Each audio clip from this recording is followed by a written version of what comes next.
അത് ഇപ്പോഴത്തെ പ്രതിപക്ഷ നേതാവായിരിക്കണോ അതോ അതിന് മുമ്പത്തെ പ്രതിപക്ഷ നേതാവായിരിക്കണോ എന്നുള്ള ചർച്ചയുണ്ട്. ഹൈക്കമാൻഡ് പറയുന്നു ഒരു സ്ത്രീയെ കൊണ്ടുവന്നാൽ മുഖ്യമന്ത്രിയാക്കിയാൽ നല്ലതായിരിക്കുമെന്നുള്ളതാണ് ഹൈക്കമാൻഡിൻ്റെ ഒരു ആഗ്രഹം. പക്ഷേ ഇവിടെ ഉള്ള നേതാക്കൾക്ക്, ഇവിടുന്ന് മറ്റ് സ്ഥലങ്ങളിലേക്ക് പോയ നേതാക്കൾക്കുമൊക്കെ മുഖ്യമന്ത്രി ആകണമെന്നുള്ള ആഗ്രഹങ്ങളും അഭിലാഷങ്ങളുമൊക്കെ ആയിട്ട് നടക്കുകയാണ്.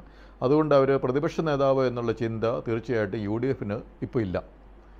ഇനി LDF വന്നു കഴിഞ്ഞാൽ ഈ കട്ടിൽ കണ്ട് പനിക്കണ്ട എന്ന് പറഞ്ഞ പിണറായി സഖാവല്ലാതെ മറ്റാരുണ്ടിവിടെ എന്നാണ് ആ പാർട്ടിയുടെ ഒരു അവസ്ഥ.